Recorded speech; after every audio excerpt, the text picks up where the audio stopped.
Warm greetings to everyone. May the Lord bless you with this study. The title of today's study is Birth of Christ and John the Baptist. The time difference between John the Baptist and Jesus is about 6 months. Thus, if we know the time of John's birthday, we can approximately come to Jesus' birthday. Biblical texts tell us the following regarding the birth of John. There was in the days of Herod, the king of Judea, a certain priest named Zacharias, of the course of Abijah, and his wife was of the daughters of Aaron, and her name was Elizabeth, and they were both righteous before God, walking in all the commandments and ordinances of the Lord blameless. And they had no child, because that Elizabeth was barren, and they both were now well stricken in years. And it came to pass that while he executed the priest's office before God, in the order of his course, according to the custom of the priest's office, his lot was to burn incense when he went into the temple of the Lord.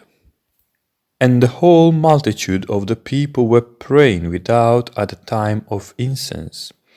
And there appeared unto him an angel of the Lord standing on the right side of the altar of incense. And when Zacharias saw him, he was troubled, and fear fell upon him. But the angel said unto him, Fear not, Zachariah, for thy prayer is heard, and thy wife Elizabeth shall bear thee a son, and thou shalt call his name John. And when he came out, he could not speak unto them, and they perceived that he had seen a vision in the temple. For he beckoned unto them, and remained speechless. And it came to pass that, as soon as the days of his ministration were accomplished, and it is taught here of the days when the angel gave him the message, he departed to his own house. And after those days his wife Elizabeth conceived, and hid herself 5 months, saying, Thus hath the Lord dealt with me in the days wherein he looked on me to take away my reproach among men. Here we are having very important information regarding the birth of John the Baptist. Luke tells us that this took place while Zechariah, the father of John, executed the priest's office before God in the order of his course. He had the exact time in a year when he would execute the service before God. The next text says, He was fulfilling his priestly duty. According to the custom of the priest's office, his lot was to burn incense when he went into the temple of the Lord. Zachariah caused to execute priest's office in the temple was priest named Zechariah of the course of Abijah. It is important to mention there were 24 courses of priests. There were 24 courses of priests who executed the priest's office in the temple. They are listed in 1 Chronicles chapter 24. Each course had its own name for executing the service. Now the first lot came forth to Jehoiarib, the 420th to Maaziah, but the 8th is important to us, which fell to Abijah. Zechariah, the father of John the Baptist, served according to the course of Abijah, which is the 8th course. These 24 courses are actually a time calendar. These 24 orders, ordered by Samuel and David, and later by the priest Ezra, each served for 7 days in the temple, twice a year. And as the text says here, they were coming to begin their service on Sabbath and also ending it on a Sabbath a week later. In other words, one course would end their service for that week on a Sabbath afternoon, and another course would start it. Each of these courses executed priest's office in the temple that lasted 7 days. This means that they served 24 weeks, one after each other, which is about 6 months. When every course lined up, they started all over again. In a period of 48 weeks, each course would serve twice in a year, in a span of 6 months. There are a little more than 52 weeks in a solar year, and this is the way we calculate time today. However, the Jewish calendar is lunar and solar. In order to coordinate their calendar with ours. In ordinary years, there are about 51 weeks. At certain intervals, the Jews added a special month of 30 days. But as already stated, in a normal year, the Jews had about 51 weeks per year. The priests performed the service in 48 weeks, and during the 3 weeks of the year when there were holidays, the priests present in the temple shared the service among themselves, so the entire year was covered. Birth of John and Jesus. We will now consider the chronology of the priestly courses. This will help us to come at an approximate period of time when John was born as well as Jesus, because John was born about 6 months before Jesus, as we have in the Gospel of Luke. This means that the conception of John and also of Jesus took place in the 4th year BC, and Luke mentioned that Zechariah served of the course of Abijah, which is the 8th course. This course was executing the service twice a year, first at the late spring and second time at the late autumn. And we are going to focus our view at the spring service now, for this is the service when the birth of John the Baptist was announced, and briefly after that he was conceived. First Nisan 4 BC was on March 29. Priest courses began their service on Sabbath near Nisan 1st. The first priest course which begins its duty on Sabbath before Nisan 1st was Sabbath March 24.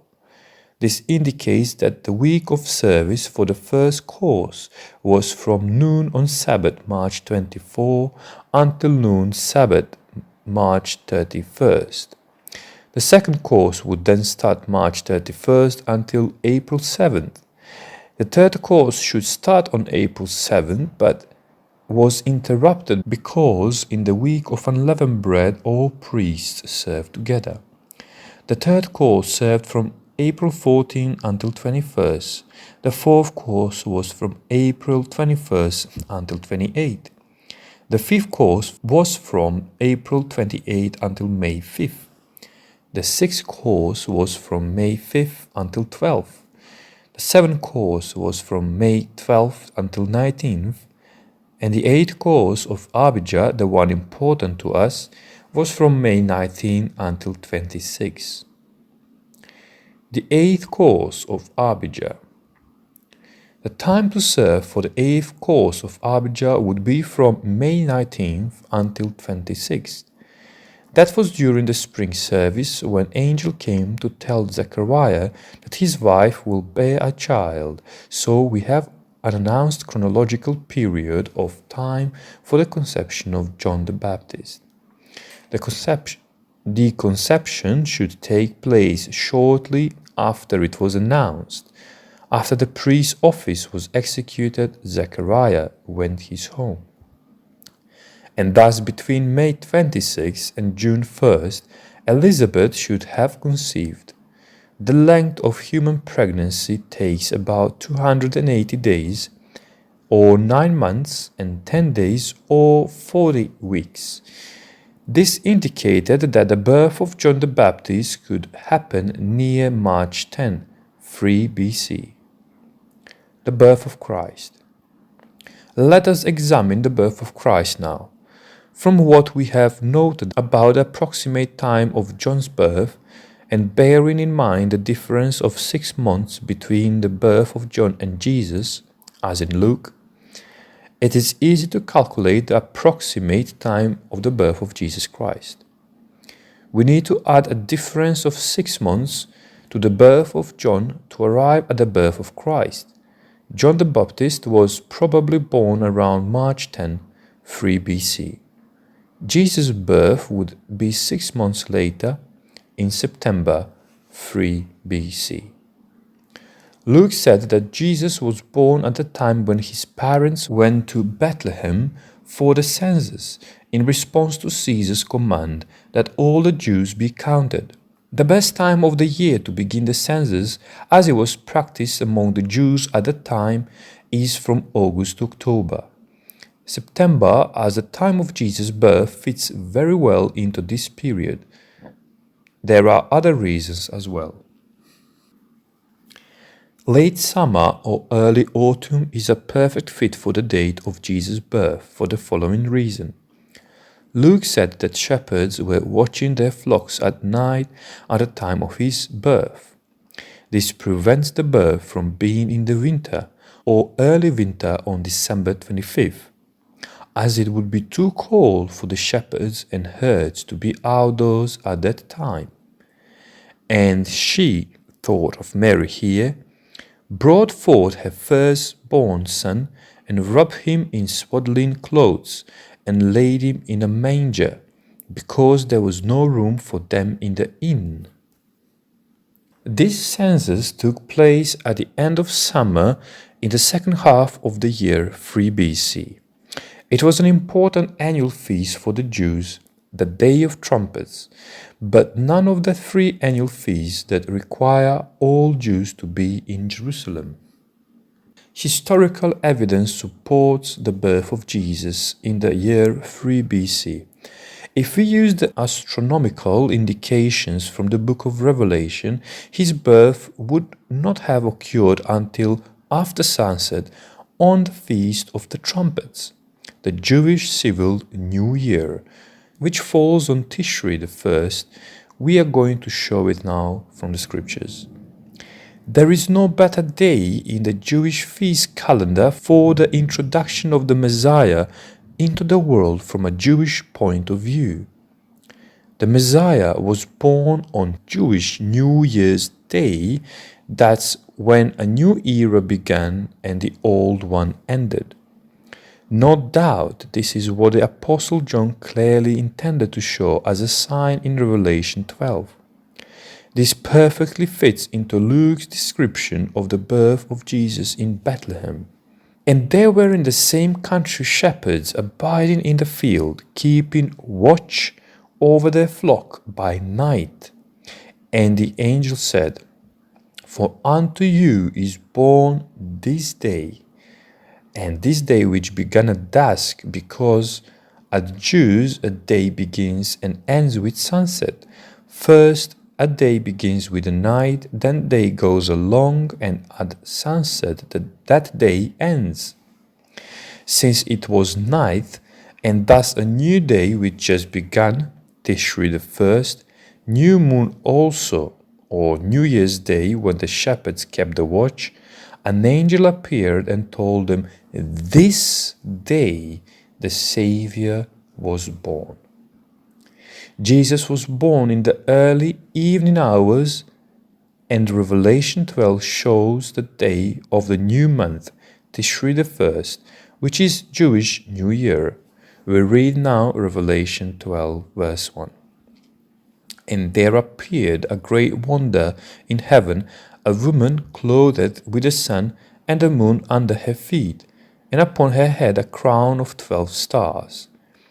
What does the phrase moon under her feet mean?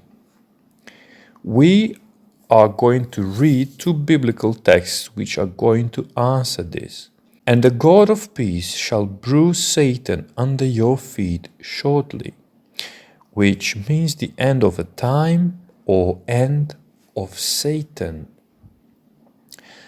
Another one we find in 1 Corinthians says, For he must reign till he hath put all enemies under his feet, which is the end of a time or the end of enemy. So the phrase under feet means time's up or the end of something. The moon under the feet signifies the expiration of time, the end of a month, and the beginning of another in the sign of a virgin woman.